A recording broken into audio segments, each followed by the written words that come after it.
Okay, guys, thank you so much for watching the class today. So in our series of speaking about preparing yourselves for college and what does it take to be in college and what does it cost to be in college and the experience, I have invited my youngest son, Mauricio Farrell. So we're going to go over a few questions and he can tell you all about him. Okay, so again, what's your name, your age, and where do you live? My name is Mauricio Farrell, or Mauricio Farrell. I am 23 years old, and I live in Los Angeles, California. And he's super cute, but he's already married, so eyes off. Okay, good. Very, very good. Okay, Mauricio, what do you do? I am a teacher at Culver City Middle School. I teach PE, and I also teach a class called Intro to Teen Living, and that is what I do. Okay, so if you lived here in Florida, you'd be teaching my students probably. Mm-hmm. Very, very good. Okay, so did you get a traditional formal education to do what you do? Yes, I did. I went to a 4-year university. I got my degree in kinesiology. I don't have a class right now, guys. It's my off period, so I think you're somewhere else. So for you to be able to be a teacher, now you are a professor, a teacher. It's okay. Yes. Okay. Teacher. I'm gonna lock my door. Keep talking. I'm here. That's okay. So to be a teacher, to be a teacher in school, did you need to get a professional or traditional education? Yes, I did. I went to a 4-year university. I majored in kinesiology and some minor in teaching and coaching. I got that 4-year degree, and then after that, I needed to go to 1 extra year of getting my teaching credential. So it was student teaching and taking a couple more teaching-based classes on top of that 4 years. So 5 years of college. And that's pretty standard for every teacher, right? You cannot be a teacher unless you have that type of formal education. Is that correct? Right. So elementary school teachers can just do the 4 years, but for secondary, you need to get a specified degree in your subject. And that's pretty much in the whole country, correct? Yes, correct. Most of the anywhere in the United States, if you want to be a teacher, you must get that formal education. And if it's beyond the elementary school teaching, you need to get more certifications on top of that. Correct. So talk to me a little bit about that certification. By state, is a federal thing. What is that all about? So it is by state, but there's a thing called teaching reciprocity. So being in California, we do a little extra. So we take more tests, we do more in-depth schooling so that if we want to move to a different state, California carries a little bit more weight. So the California credential can transfer to a lot of different other states. The only thing you need to do is ask for a transfer. You apply for a Hawaii or Arkansas or whatever it is. You apply for their credential for most of the states. Yeah. Okay, good. So it's necessary. Okay, so talk to me about the process. How long did it take for you? You told me already 4 years and then some time extra. How much did it cost you? And talk to me about how it made you grow, helped you grow as a person. Academically, yes, you learn stuff, but how about you as a person? So for the 4 years, it was a pretty expensive university, as I'm sure you know. It was about, before any scholarships, about $40,000 a year. So a pretty wealthy private school, but I got lots of scholarships, so I didn't have to pay for all of it. So a private university costs a little bit extra, but the extra year of teaching credential was about $13,000 before all my scholarships. So the last year was a little bit cheaper. And it was very nice to be able to do that without having to work because you student teach and you'll get paid for it. But that 5-year span, I went from a kid who had just gotten out of high school, who thought he was really cool, to now being married. And I have matured quite a bit. I'm not old yet, but I'm 23. I've gotten a lot more mature just from being in a different area. I grew up in Missouri, and then I went to school in California. So you see different cultures depending on where you go to college. You get to grow by seeing how people act in different areas. You get to be a little more professional. High school is pretty informal. You can wear your sweatpants and your flip-flops. But college, depending on your professors and how they act, you get to be a little more businessy, a little more formal. So you have to grow up. You have to learn how to dress. You have to learn how to act in formal settings. You can't just going around being aloof all the time. So you have to learn how to grow up You have to learn how to live with other people. Being in a dorm or an apartment setting, you learn how to be a grown-up just by being out and having to, shop for your own groceries. You have to pay your own car payments and your phone bills and whatever it may be. You have to learn how to do all that on your own. So budgeting things, making sure that I have enough money or enough time to do the things that I want to do. It helps you kind of learn how your parents are really nice to you, because they can just say, yeah, take the car, go to your whatever you want to do, and here's a couple of bucks for you.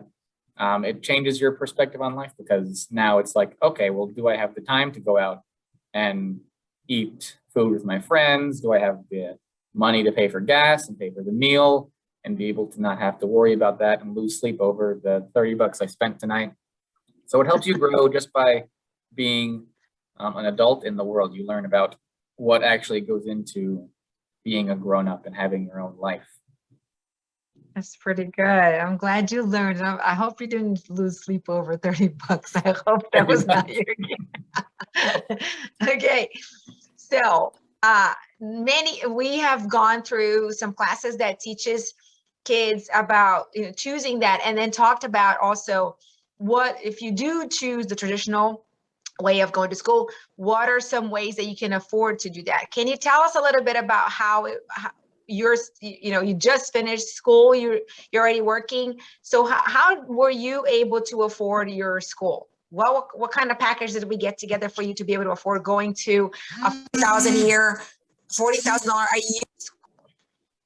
So for me, like I said, I got great help because I had good grades in high school. And so with those good grades, you get academic scholarships. So it can cover, some people get full rides if they're smart enough. I was a little bit smart, not too smart. So I got about, I'm going to guesstimate here, somewhere between a third and a half of my tuition was based off of academic scholarships. So that helped a lot. That is very much, if you do well in school, it definitely pays off later on. It looks great for you as an applicant for whatever school you're going to, and they can help you a lot. ACT and SAT scores, if you have great scores, those are great. I got a 28, which is all right, nothing crazy, but if you get a 22, sometimes you can't pick the school you go to because they're a little more selective. So great grades in high school help you out a lot. I had a work study job, so I worked at the sporting events. I worked the basketball, soccer, baseball games at my school, and that was about $6,000 a year, so $3,000 per semester. And it was just, you work 20 hours a week. So for me, it was doing the shot clock at the basketball games and souping up all the sunflower seeds at the baseball games. And you do that, 20 hours a week, 10 hours a week, and that will just, instead of you getting a paycheck, it just goes to your account. So it's debited to your account, so you don't have to worry about getting a paycheck, depositing it, saying, maybe I want to use this for McDonald's. It just goes straight to your account, so you don't even get the chance to pay that off. But it does help. I did have a lot of generous benefactors. My family helped me out a lot by helping me pay. And then there are grants that schools do, so you can apply for a grant. For me, we had what's called the Shamrock Foundation at my school, which some Irish family, I guess, but they gave a student in my department, so the kinesiology department had the Shamrock Foundation that gave a $5,000 grant every school year. My senior year of college, I was the ASB president, so they gave me $6,000 just to do that. So it was very much, you do jobs, you apply for grants, and you have to write a few application essays and say, here's why you should give me free money, please, please, please, please. And then depending on if they like you, depending on if your grades are good, people will give you more money because they want to sponsor people who they think will make an impact on their community, their world, whatever it may be. They want to see those people grow, and they put their belief in someone who will have a greater impact after college. And they'll put their name on a person that's going to help grow their foundation and their efforts. So they're not going to just give you money and let you spend the money, and then you don't represent what they just put the money towards. So very, very, very good point. Look for opportunities to get free education as much as you can. That's what Coach Farrell shared with you guys on the previous class. Okay, great. So regardless of the education that you did, does your career demand continuing education? Do you have, now that you have your degree, that you have your extra year that you did your teacher certification, do you have to keep getting that kind of education? If so, who pays for that? And of course, if you have to take time off to get that education, do you get paid leave to get that extra education? So for my education, I am not required to get any extra schooling. Every 5 years or so, all I need to do is renew my teaching credential. So I just send an application to the state of California, say I'm still here, still doing what I'm doing. I need to extend that for another 5 or 10 years, whatever it may be. But I do have the option if I want to go back and get my master's degree, so extra schooling or my doctorate, whatever it may be. Most schools will want you, if you're a teacher there, to have that master's degree or that doctorate degree. So they will pay for most or sometimes all of that education. So whether it's online or night classes, whatever it will be, they'll say, well, we want to say that we have teachers who are doctorates, who are master degree recipients. So they will give you that money to go to that school, not necessarily the time off. They will just say you have to deal with it in your free time. So for me, I'm done teaching at 2:30. I can then go to my online classes until 5 o'clock, whatever it may be, do 3 hours a day.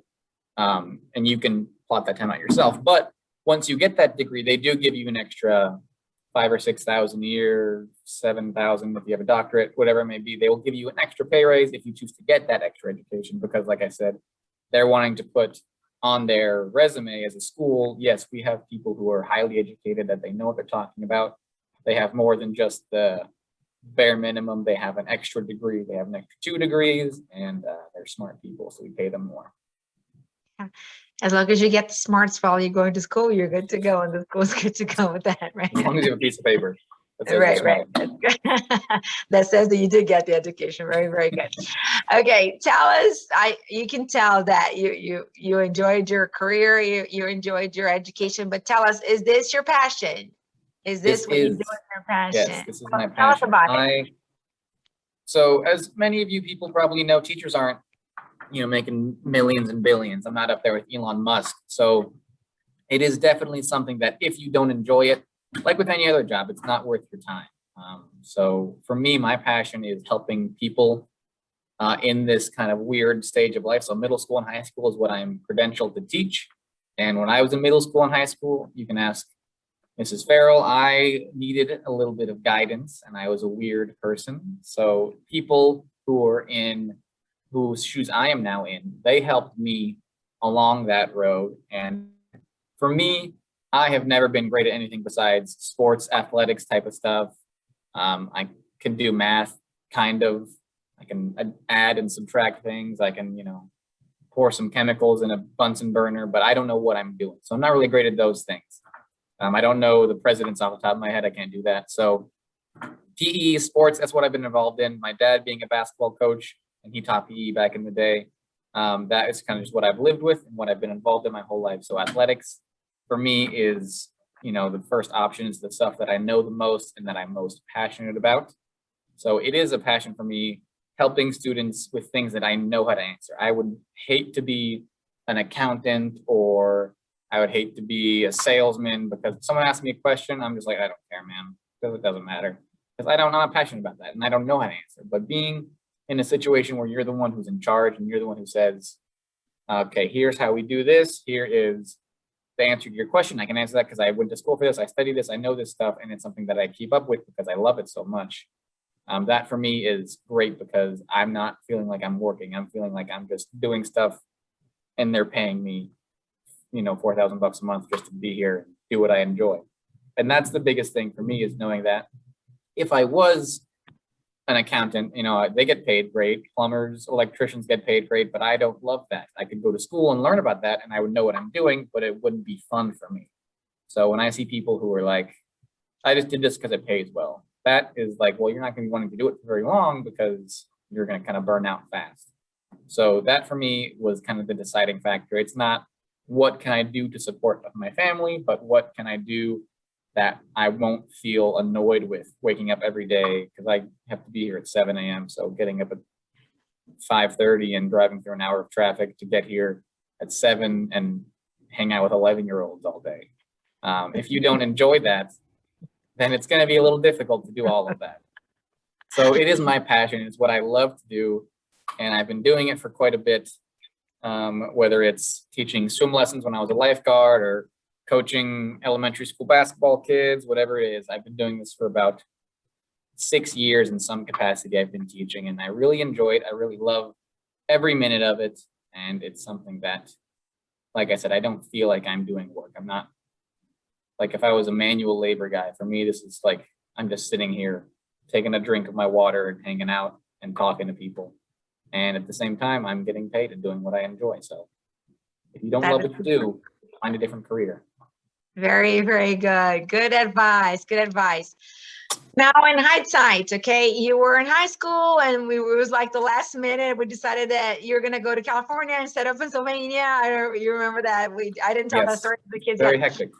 But in hindsight, in between making a decision to go to California and then attending the same school throughout the 4 years and then getting your certification, going through the whole process, would you have done, or, getting the grants and the loans and living on campus and living off campus, all that stuff, would you have done anything different?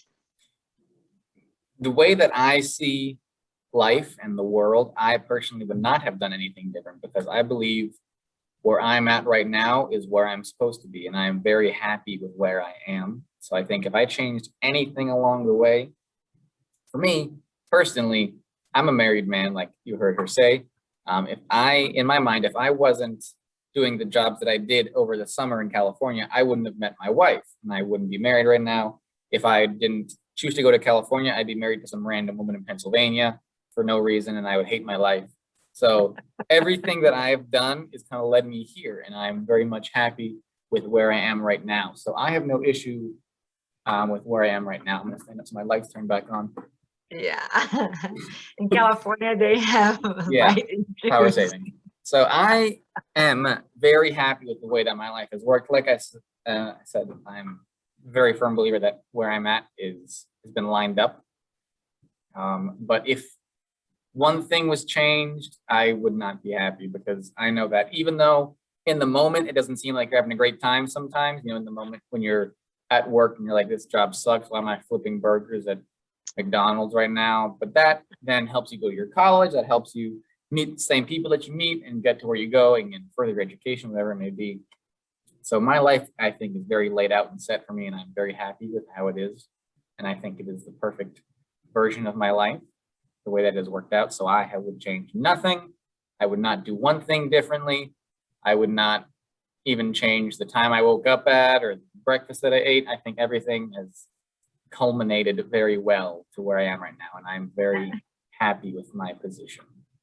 As a mom, that makes me smile so big. I don't even know what the next question is, but I'm just so thrilled to hear that. And I know if you are watching this with your parents, that's exactly how your parents want to hear you guys talk. So if you're a high schooler and you haven't figured out what you want to do, sit down with college graduates, sit down with people that are professionals that love what they do. And I want you to hear what their passion is all about, because then you can gauge from your gifts and abilities and what you're gifted, what you're born with, and what you would do if nobody paid you to do, and you do it well, and you do it with you want to do it. Those are the types of people you want to be talking to, because that's how you want to live your life. You want to hear yourself saying what Mauricio is saying. You want to be happy with who you are and what you're doing in your life. So thank you for sharing that. Okay, what would you want high school students to you gave them the golden nugget. That's what it was. But they're making decisions right now about their career. Some of them know what they want to do, some of them don't. Can you give them a nugget of wisdom? So I would say, with all of the interests you have, so for me, when I was in high school, I played sports. I thought I was good at music when I was a little bit younger. I didn't pan out with me, so that, you do a lot of things. I play sports, you do certain jobs. I was a lifeguard for a while and thought, well, maybe I want to do something, or I work at a pool because that's what I'm used to and it's what I'm good at. And, you try out a bunch of different clubs in high school. I was part of a club called World Peace Club, where we talked about world matters and about, fossil fuels. And I was just like, this isn't very fun. You do things that you're interested in, or maybe you think you're interested in. So for a high schooler, I would tell you, if I was talking to myself when I was 14 through 18 years old, I would say, find something, whether you're looking up for things or people bring up things to you, just keep trying everything that even seems remotely interesting. And even some things that don't seem interesting. Say yes to a lot more opportunities, because the more things you do, it may seem like a big time commitment. When I was a senior or junior in high school, I was leaving the house for school at 7 a.m, and I would come home, I'd take a nap for 10 minutes, I'd go to my work, and then I'd go from there to soccer, and then I'd come home at 10 o'clock at night. So it may seem like a big time commitment, and it's very tiring, and you feel like you're dead at the end of the day, and you have to wake up at 6 again to do it all again. But I would say, while you're young and your body can handle that, try out every single thing you possibly can, because one of those things is what you're going to be passionate about. So for me, there's not really a teaching club or a teaching sport thing, but I found it through the other things that I was interested in. So I love sports. I love being physically active. And that was the thing that piqued my interest. So I took a ton of PE classes in high school. I took a ton of sports related things. I played sports all my life. So for me, I found my interest in things that I had been around already. So it's simple for me. But if you don't have that, keep trying out things. Eventually, whether it's, you're into technology, you could be into designing things, you could be into music, whatever it is, you're going to find your passion by trying things. You're not going to find your passion by sitting in your room playing Call of Duty all day, unless you want to be a professional Call of Duty player, which they don't get paid a ton, but it's still a thing. So I would say, get out, do things, be with people, hang out with your friends. I know it's tough in California right now. In Florida, not so much. You can do whatever you want, which is nice. But right now, I would say, when you're young and when you have options, you don't have to worry about paying your mortgage, paying your car loan and everything. Just keep trying things, keep doing things that seem interesting and that your friends are inviting you to. Go see that concert, go to that, go, kids do like axe throwing, I don't know, whatever it is. Just try out things that it is around you. Just do things, because you're going to find what you enjoy. And then finding what you enjoy, you're going to find out how to make that your career. So if you're musician, you're not going to need to maybe go to college. You can maybe just keep practicing that. Maybe you can go to a music institute, do something like that. If you're a really good handyman, you're going to go to your trade school. If you're like me and you're a teacher, you're going to go to a 4-year institution, get your degree, get into the field. So whatever your path of life is, it's going to look different for everyone. You may not need an education. My brother gets paid a lot of money. He can go to college. So different things get different avenues of getting to the end goal. But like I said, try everything out, find what you're passionate about and pursue it until you get there. And if you stop at any point, or if you second guess yourself, you're probably not too passionate about it. So if it seems like it's not something you don't want to do for the rest of your life, then you better find something else, because that's gonna, even when you're getting to 30 or 40, you don't seem too old, but you're hitting the wall 10 years into your career, then obviously you can't see far ahead in advance to see that, but you need to find something that every single day you get up and it's never like, I can't do this today. You just have to say, any day I wake up, it's what you enjoy doing more than anything else. And there's a reason for you to get out of bed and go to it. Thank you. That was really inspiring. I hope you kids listen to that. And if you have any questions for Mauricio, put your comments down here. Thank you, Mauricio, for taking time from your work and talking to the kids while they walk in and out of there. Yeah, and enjoy the rest of your day. I appreciate you taking the time and sharing your heart with us. I love you, Filio. Okay. Love you, Mom. Okay, bye. Thank you.